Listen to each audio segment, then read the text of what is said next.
ये सरकार सब मोर्चों पर फेल हो गई है। हम सड़क से लेकर के विधानसभा के अंदर तक संघर्ष करने का काम करते रहेंगे। ये भाजपा सरकार की जो जन विरोधी सरकार है उसके विरोध में हम यहाँ बैठे हैं कि भारतीय जनता पार्टी ने जनता के साथ धोखा किया है, लोकतंत्र के साथ छल किया है।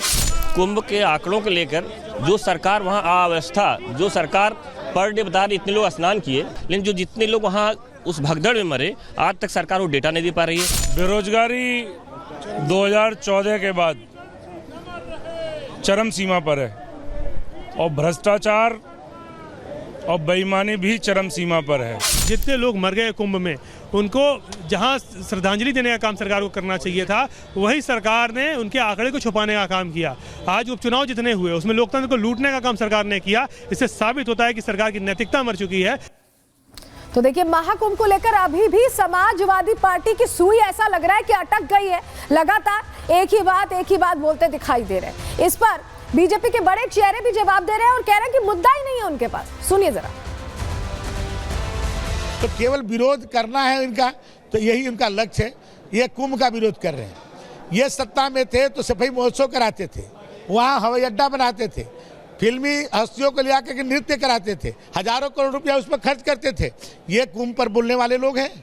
ये कुंभ का आयोजन दुनिया के दर्जनों देश की जितनी जनसंख्या होगी उससे ज़्यादा लोग डुबकी लगा चुके। ये 2012 में कहाँ थे, 2025 में कहाँ हैं?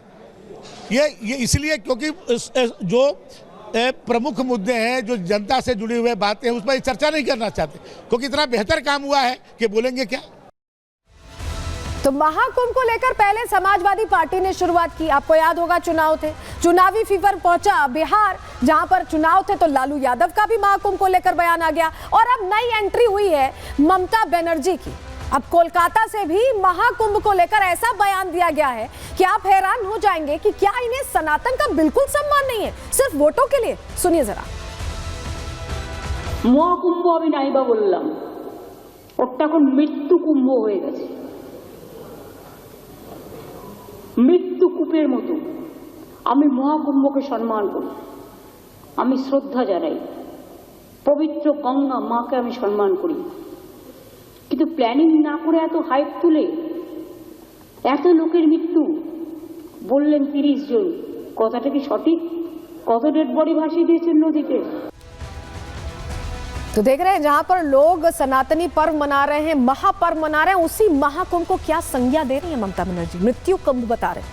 अब इसको लेकर उनको जवाब देना पड़ेगा क्योंकि वो सनातनियों की आस्था पर चोट पहुंचा रहे हैं। आगे बढ़ते हैं, अगले सेगमेंट की ओर बढ़ रहे हैं और अब बात करने वाले हैं अयोध्या की। अयोध्या में सनातनी भीड़ पहुंच रही है और ये भीड़, ये आस्थावान लोगों की भीड़ किसको पसंद नहीं आ रही, अब आपको बताने जा रहे हैं।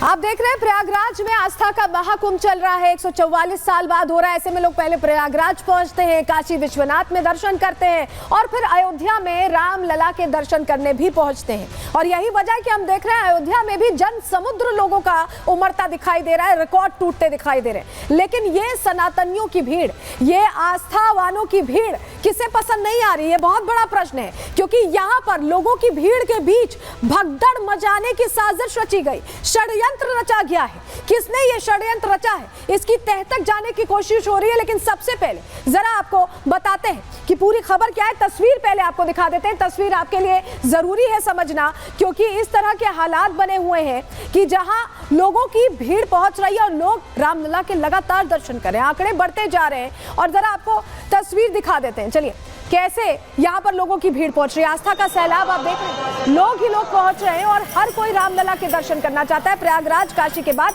यहाँ भी अयोध्या में भी लोगों की भीड़ यहाँ पहुंच रही है। लेकिन ये भीड़, ये सनातनी भीड़ लोगों को पसंद नहीं आ रही। किसे पसंद नहीं आ रही, एक प्रश्न बना हुआ है। और वही आपको बताएं, साजिश रची गई है और उसके बाद इसको लेकर FIR की तस्वीर भी आपको दिखा रहे हैं। क्योंकि अब इस मामले में जिसने साजिश रची है, जांच हर पहलू पर हो रही है और इसको लेकर बकायदा एफआईआर लिखी गई है, क्योंकि श्रद्धालुओं की भारी भीड़ देखते हुए ड्रोन कैमरा ये पूरी तरह से वहां पर बाधित है, यहां इस्तेमाल नहीं किया जा सकता। लेकिन इसके बावजूद किसने ये कोशिश की, चलिए जरा आपको जानकारी देते हैं कि हुआ क्या है अयोध्या में रामलला के दरबार के पास, क्या हुआ है राम जन्मभूमि में। पूरी खबर आपको बताते हैं, जानकारी आपके सामने रख रहे हैं। दरअसल राम मंदिर में बड़ी साजिश नाकाम की गई है। कैसे?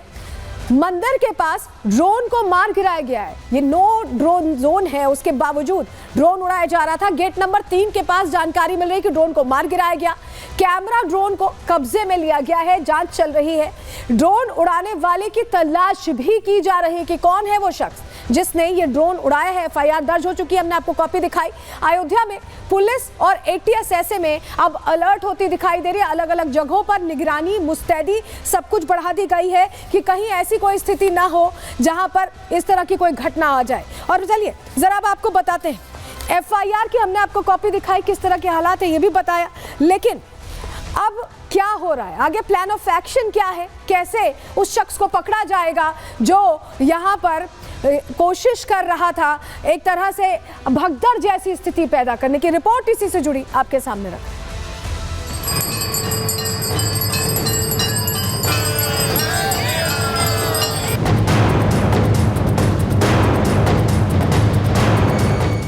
अयोध्या में आस्था का सैलाब है। रामलला के दर्शनों के लिए भारी भीड़ हर रोज अवधपुरी पहुंच रही है।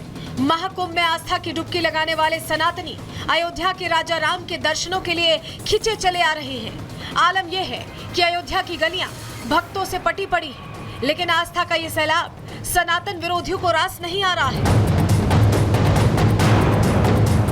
आस्था के खिलाफ साजिश रची जा रही है। श्रद्धालुओं की जान से खिलवाड़ की कोशिश हो रही है। महाकुंभ के बाद अयोध्या को कैसे बदनाम किया जाए, इसकी प्लानिंग की जा रही है। लेकिन अयोध्या में तैनात यूपी पुलिस के जवान और अत्याधुनिक तकनीक रची जा रही साजिश को हर मोर्चे पर नाकाम कर रही है। अयोध्या पुलिस की इस एफआईआर कॉपी को ध्यान से देखिए। इसमें सनातन विरोधी साजिश का जिक्र है, कैसे भगदड़ की प्लानिंग की गई थी इसका जिक्र है, और साजिशकर्ता की क्या मंशा थी इसका भी जिक्र है। दरअसल राम मंदिर के गेट नंबर 3 के पास अचानक ड्रोन उड़ते हुए सुरक्षा पॉइंट पर आकर गिरा। इसको देखने के बाद सुरक्षा कर्मियों में हड़कंप मच गया। पूरे परिसर में वायरलेस की गूंज होने लगी, तो तभी सुरक्षा कर्मी अलर्ट हो गए। एटीएस टीम सहित सुरक्षा एजेंसियां गेट पर पहुंची। घटना की जांच कर ड्रोन को जब्त कर लिया गया है। पुलिस के मुताबिक जन्मभूमि परिसर के अंदर ड्यूटी पॉइंट बेंचिंग प्लांट के पास किसी व्यक्ति ने ड्रोन कैमरा को प्रतिबंधित क्षेत्र में उड़ाया और फिर जानबूझकर गिराया, जिससे यह प्रतीत होता है कि ड्रोन गिराने का मकसद भगदड़ मचाना था। राम जन्मभूमि परिसर के पास एंटी ड्रोन सिस्टम भी लगाया गया है, जो लगभग 2.5 किलोमीटर की रेंज में उड़ने वाले ड्रोन पर नजर रखता है। ऐसे में दावा यह भी किया जा रहा है कि संदिग्ध ड्रोन को एंटी ड्रोन सिस्टम ने मार गिराया। फिलहाल पुलिस पूरे मामले की जांच कर रही है, साथ ही ड्रोन उड़ाने वाले अज्ञात शख्स की तलाश भी जारी है। Bureau report, Republic Bharat.